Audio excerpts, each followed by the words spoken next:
A ver, ¿qué pasaría si cogiéramos a uno de los personajes más, digamos, grotescos de nuestra cultura popular y lo analizáramos, pero no con las herramientas de hoy, sino con las de hace más de 80 años?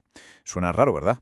Pues es exactamente lo que vamos a hacer. Hoy nos sumergimos de lleno en un diagnóstico fascinante, el de José Luis Torrente, pero visto a través de la lente de 1941. Y bueno, para que quede claro de quién estamos hablando, empecemos por cómo lo describe su propio creador. Sin rodeos. No, aquí no estamos ante un simple antihéroe. ¿Qué va? Hablamos de un ser que se define por su bajeza más absoluta. Y es justo esa crudeza, esa falta de filtros, lo que lo convierte en un punto de partida perfecto para un análisis psicológico en profundidad. Vale, aquí tenemos la ficha clínica inicial de nuestro paciente. Y lo que vemos es, sinceramente, un desastre. Hay una disfunción total en aspectos emocionales que son clave. Por ejemplo, su resiliencia cero. A la mínima se hunde en el rencor, es incapaz de superar nada. Su actitud, pues un pesimismo crónico, una negatividad que lo impregna todo. Intuición social, ni está ni se la espera.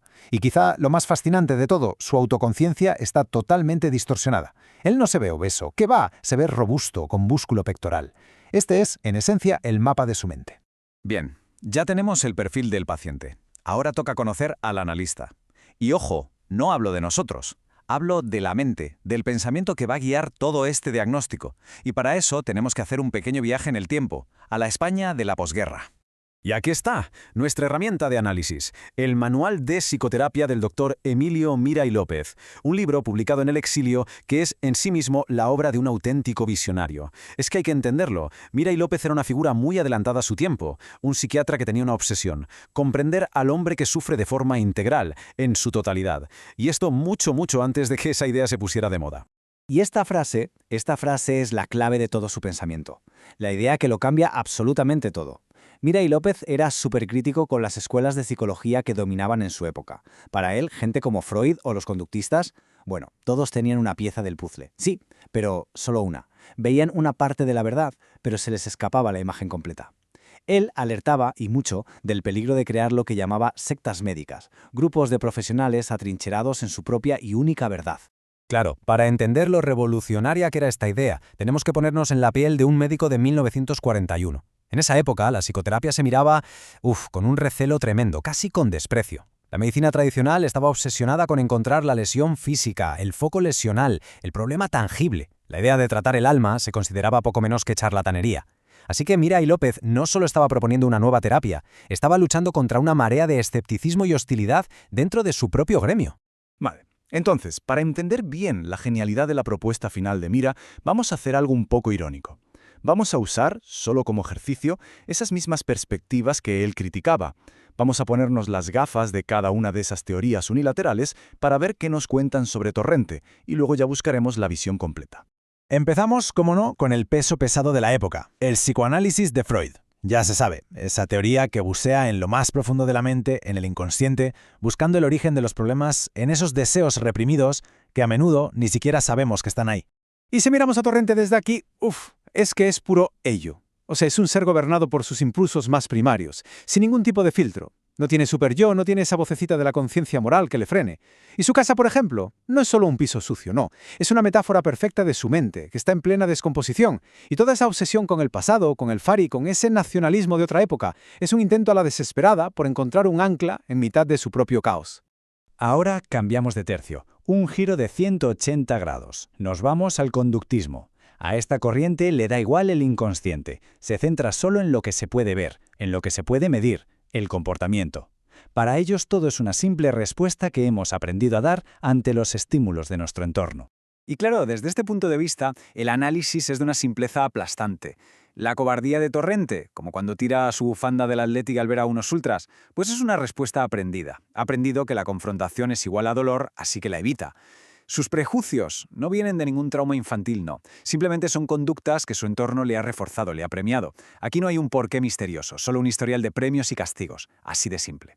Bueno, dejemos atrás el pesimismo del psicoanálisis y esa visión tan mecánica del conductismo. Ahora vamos con la psicología humanista, que es casi lo contrario.